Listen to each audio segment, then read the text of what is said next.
just been, trying to kind of build off of getting some snaps on Sunday and going into practice this week? Yeah, I mean, this was our first day today.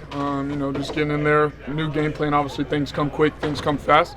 So just being able to, get in there, get the game plan down, see what Scott wants to do as far as, Kansas City and going against the defense and how we're going to attack them and how we're going to go about executing each play.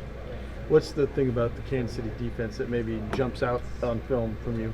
Yeah, I mean, obviously, you got guys like 95, 22, 6 in the back end, but, I mean, they just play as a team. You see from young guys to old guys, they want to pressure you, try to get at the quarterback, make the quarterback just hold the ball an extra second. That way, their D-line can get to you or have good coverage in the back end. That way the D-line can get to you. But they obviously try to make it as hard as they can on the quarterback. Has a decision been made on whether you or Aidan's going to start? No, that's not up to me. I'm coming in, like I said, coming into work every single day. Ready to work, ready to play. How's the hand feel? Feels good. Yeah? Yeah, it feels good. Sorry, you go. I was just saying, you able to do everything with minimal pain, little pain? How are you able to do? Yeah, it's obviously it's not 100%, but it's pretty close. It's felt pretty good. Obviously, the last few days throwing, and I got the throw starting a little bit in the last couple weeks, and that's been good. It's been kind of horrible not being able to do that. So to be able to go out there and grip the football and throw a little bit has been awesome. So yeah, we're progressing how we want to. Feels good enough to start on Friday. Yeah, that's the hope. Okay. Yeah. What went into the rehab process for this type of injury? I know you didn't have surgery or anything, but I guess what were you doing? Yeah, it was a bone break, so there's not a lot you can do except sit there and wait, which isn't ideal. But there's some modalities you can do in the training room, and then just trying to get soft tissue on it and range of motion, all those things. But yeah, a lot of it was sitting around and waiting, which is not my favorite thing. Since Coach hasn't picked a quarterback yet to start for the game, how do you kind of mentally prepare yourself for this challenge, especially being a rival?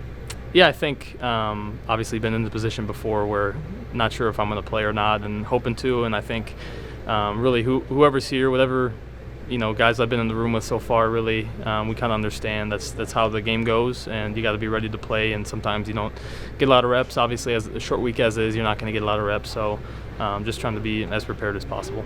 And it's one thing to grip the ball, but then it's also another thing to let it rip and throw it with the velocity that you need to. Do you feel like that part of it is there as well? Yeah, no, it's felt really good. Everything that I've tried to do up to this point, and yeah, really, obviously gripping was kind of the first step, and like I said, that happened within the last couple weeks, and so obviously progressing from there and being able to progress in the throwing area, and obviously, yeah, it's not just throwing the ball, 5 yards to a guy, it's throwing routes deeper and things like that. So everything that we progressed to, I felt really good. Obviously, I'm sure you've been in all the meetings and the quarterback meetings. Yeah. Any impressions of Scott Turner now as the offensive coordinator? Yeah, obviously I knew Scott from last year as well, and really haven't. I got to know him a little bit off the field, but haven't got to work with him as closely as we have over the last few weeks, and so it's been fun to hear his ideas. Obviously, he has experience, and kind of see how he thinks about the offense. A few wrinkles, obviously, that he's bringing from what he's done in the past, but it's been fun to work with Scott.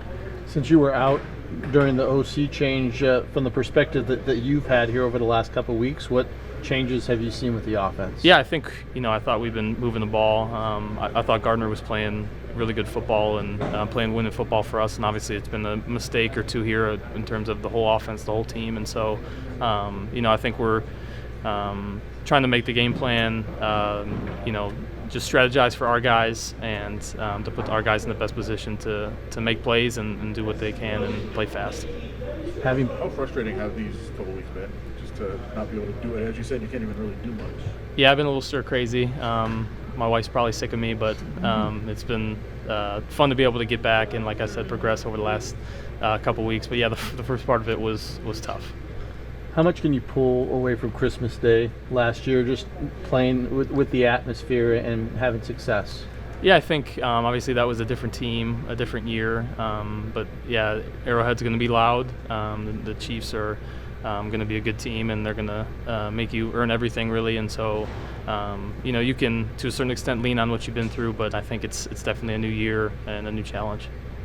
You've only been in the league for a couple of years. This will be your fourth different offensive play caller since you've been with the Raiders. How challenging is it to make that kind of adjustment on the fly? Yeah, it's not ideal, obviously. Would rather it not be that way, but, it's the NFL. There's no one really cares at the end of the day. People want you to produce and want you to play well, and so that's my job.